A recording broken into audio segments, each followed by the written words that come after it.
Selama 3 hari di Bandung, Saha diundang untuk menghadiri berbagai seminar di beberapa universitas. Terakhir, ia menghadiri seminar di universitas tempat Kezia mengajar. Pertemuan untuk urusan pekerjaan itu berlanjut ke pertemuan yang tak disengaja. Kala Saha membeli brownies untuk oleh-oleh karena esok ia harus kembali ke Purwokerto. Di saat yang sama, Kezia juga tengah mengunjungi toko brownies tersebut. "Saha, kamu borong brownies?" Kezia tersenyum ramah.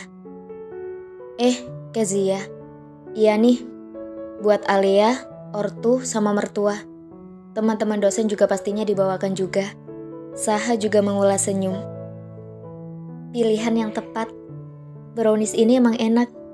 Oh ya, gak ingin milih oleh-oleh yang lain? Di sini jual oleh-oleh lain juga, jadi gak perlu beli ke tempat lain."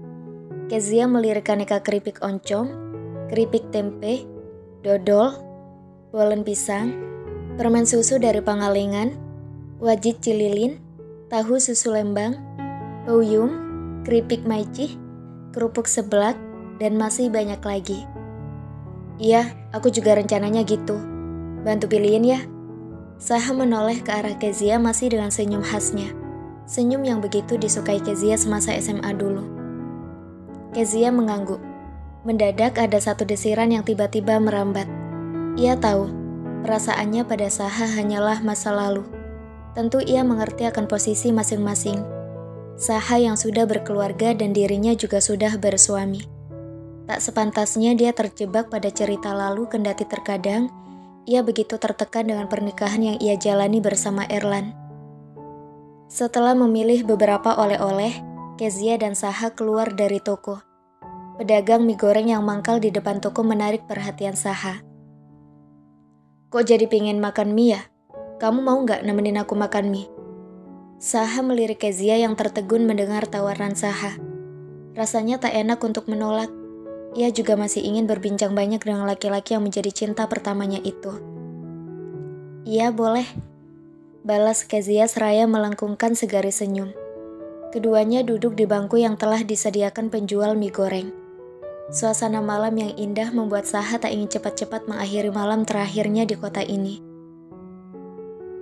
"Maaf ya, aku malah ngajak kamu makan di pinggir jalan. Jujur aku gak pernah masalah makan di mana aja. Makanan yang dijual pedagang keliling atau yang mangkal di depan toko pun rasanya gak kalah enak dengan makanan yang dijual di restoran." Saha membuka percakapan untuk memecah keheningan yang tiba-tiba menguasai. "Gak apa-apa, Saha. Aku juga sebenarnya gak pernah masalah makan di mana saja. Mungkin ke bawah waktu ngekos dulu ya.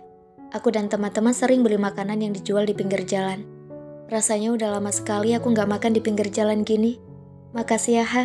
Kamu udah mengobati kerinduanku." Saha menatap tajam Kezia. "Memangnya kamu gak pernah sesekali makan di pinggir jalan bareng Erlan?" Kezia segera menggeleng.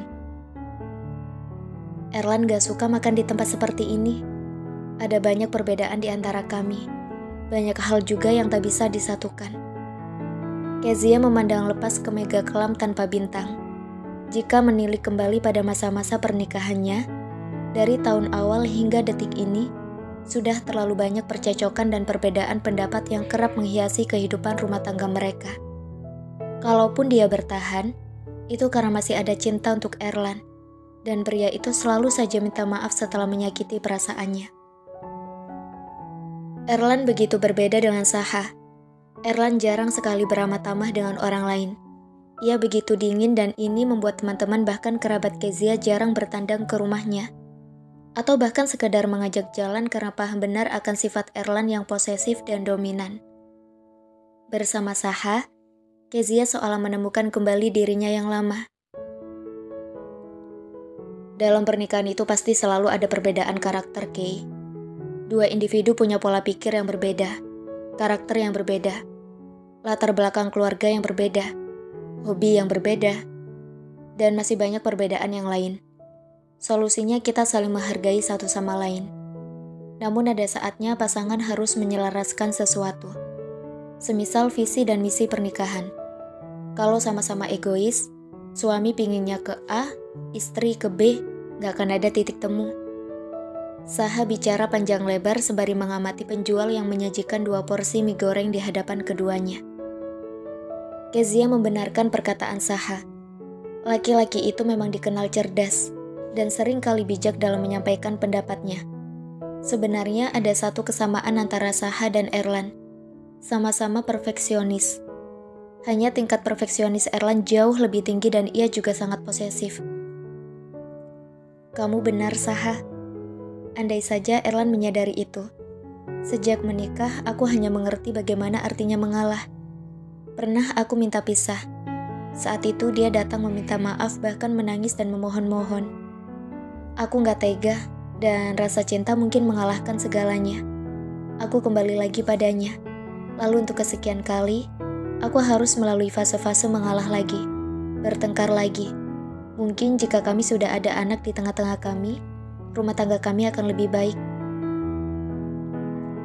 Kezia memandang nanar pada hilir mudik kendaraan yang memadati jalan. Saha menghembuskan nafas. Tampak benar ada kesedihan mendalam yang tergambar dari wajah cantik Kezia. Anak memang bisa menjadi pelengkap, anugerah yang semakin menguatkan ikatan orang tuanya.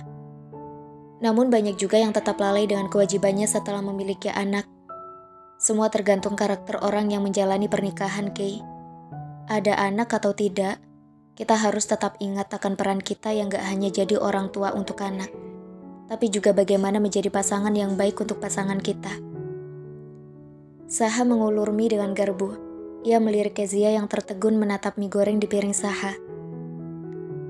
Dimakan minyak, Kay, mumpung masih anget. Kezia tersenyum. Ia mengamati Saha yang lahap menyantap mie goreng di hadapannya. Kalau lihat kamu dan Alea, kayaknya bahagia banget ya. Sepertinya jarang bertengkar. Mendadak Saha tersedak. Ia meneguk segelas air lalu tertawa kecil. Rumah tangga itu pasti ada cekcoknya. Anggap aja itu sebagai bumbu. Yang terpenting adalah bagaimana kita berusaha menyelesaikan setiap masalah dan perselisihan dengan kepala dingin. Kezia mengangguk. Iya juga sih. Kadang rumput tetangga selalu lebih hijau, Kay. Lanjut Saha. Keduanya tertawa kecil. Ya, rumput tetangga terkadang terlihat lebih hijau. Mereka melanjutkan menyantap mie goreng itu sampai habis. Sesekali canda menjadi pengiring perbincangan mereka. Kezia jarang bisa tertawa lepas seperti ini saat sedang bersama Erlan. Kezia meletakkan 2 kotak brownies di meja. Ia mengamati wajah mendung sang suami. Erlan bahkan tak menyapanya sama sekali. Mas, mau brownies nggak? Ucapan Kezia sama sekali tak dihiraukan Erlan. 2 netranya awas menatap layar televisi. Kezia menyajikan potongan brownies di hadapan sang suami. Erlan menatap sang istri dengan tajam. Tatapan menghujam itu menyadarkan Kezia bahwa ada sesuatu yang membuat Erlan marah. Kamu janjian dengan cinta pertamamu itu kan? Kalian beli oleh-oleh di toko lalu makan mie berdua di depan toko. Kezia menyadari sang suami diam-diam mengikutinya. Kami gak janjian, Mas. Kami gak sengaja ketemu di toko. Kezia mencoba menjelaskan agar Erlan tak salah paham. Aku bisa terima alasan kamu gak sengaja ketemu Saha di toko. Tapi kalau makan berdua, apa itu juga gak sengaja? Erlan mengeraskan suaranya. Ia begitu kecewa dengan sang istri. Kami memang makan bersama, tapi itu sebatas acara makan teman lama sebelum Saha balik ke Purwokerto. Bukan makan malam romantis. Apapun alasanmu, aku gak bisa terima. Suara Erlan semakin meninggi. Bara amarah seolah menyala dari bola matanya. Kezia terdiam sejenak. Ia mengalihkan tatapan ke arah lain. Katakan padaku, apa makan berdua dengan laki-laki yang bukan mahram dibenarkan? Dia sudah beristri dan kamu sudah bersuami. Aku sudah mengatakan itu makan malam biasa. Aku dan Saha tidak ada hubungan apapun. Kezia balas menatap Erlan tajam. Buatkan aku mie goreng sekarang juga. Bentakan Erlan membuat Kezia terkesiap. Kezia tahu, sang suami tengah dikuasai amarah. Namun ia tak mengerti, kenapa Erlan memintanya membuatkan mie goreng. Kezia menjalankan perintah Erlan tanpa bertanya lagi. Setelah mie goreng itu matang, Erlan mengambil satu piring mie goreng itu dan membawanya ke kamar. Selanjutnya, ia menarik tangan Kezia, memaksanya masuk ke kamar. "Buka bajumu." Gurat gahar di wajah Erlan belumlah lenyap. Kezia terpaku sejenak. Entah fantasi apa lagi yang akan Erlan mainkan. Seks selalu menjadi cara Erlan untuk melampiaskan kemarahannya. "Cepat!" teriak Erlan masih dengan menatap Kezia dengan tatapan yang menghunus. Kezia tak punya pilihan lain. Ia menuruti permintaan Erlan. Setelah semua kain yang membalut tubuhnya terlepas, Erlan mendorong tubuh polos istrinya hingga terhempas di ranjang. Erlan melepas kaosnya. Ia mengambil sepiring mie goreng, lalu ia tumpahkan mie itu di atas tubuh Kezia, menutupi dada dan perutnya. Kezia terhenyak, namun ia hanya bisa pasrah. Erlan meluruskan dua tangan Kezia ke arah atas. Dengan tangkas, ia mengikat kedua tangan Kezia dengan tali yang sudah sering ia gunakan untuk mengikat tangan atau kaki sang istri saat bercinta. Lagi-lagi Kezia hanya pasrah. "Aku tak akan memaafkanmu kalau kamu mengulangi perbuatanmu."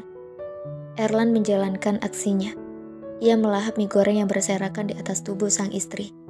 Sesekali laki-laki itu menjejakkan tanda merah di sekujur tubuh sang istri dengan pagutan bibirnya.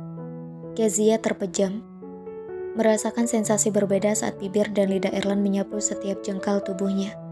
Meski ini aneh untuk Kezia, ia mencoba menikmatinya. Saha tersenyum lebar begitu tiba di rumah yang begitu ia rindukan. Sayangnya, saat masuk ke dalam, bukan Alia yang menyambutnya, tapi ibu mertuanya dan Ezar dalam gendongan. "Bunda ada di sini." "Alia mana, Bun?" Saha menjabat tangan Riana, ibu tiri Alia yang sering kali menjaga Ezar saat Alia ada kepentingan. "Alia ke butik, ada urusan pekerjaan yang sangat penting. Tadi rekan bisnisnya telepon dan minta ketemuan di butik saat itu juga. Untung Bunda lagi di sini, jadi Bunda bisa jagain Ezar." Saha menatap mata bening Ezar yang tertuju padanya. Rasa kecewa yang sudah menumpuk perlahan memudar hanya dengan menatap wajah polos sang putra. "Kok Alia nggak bilang dulu ya? Minimal telepon atau WA. Padahal dia tahu kalau Saha pulang hari ini." Nada bicara Saha syarat akan kekecewaan. "Mungkin gak sempat, nanti Alia pasti menghubungi kamu. Ya udah, mending kamu bersih-bersih dulu. Setelah itu makan dan main sama Ezar." Riana tersenyum. Ia sudah memasak menu kesukaan sang menantu untuk menyambut kepulangannya. Saha tersenyum. Ibu mertuanya begitu memperhatikannya dan Alia. Begitu juga cucu sematawayangnya. "Iya Bun, Saha udah kangen banget pengen gendong Ezar, tapi Saha harus bersih-bersih dulu." "Ya udah sana, Bunda juga udah masakin menu kesukaan kamu." "Makasih banyak ya Bun." Saha tersenyum sekali lagi. Saha melangkah gontai menuju kamar. Terbesit segala kata yang akan ia ucapkan saat Alia pulang nanti. Ia merasa Alia tak lagi memandang penting dirinya.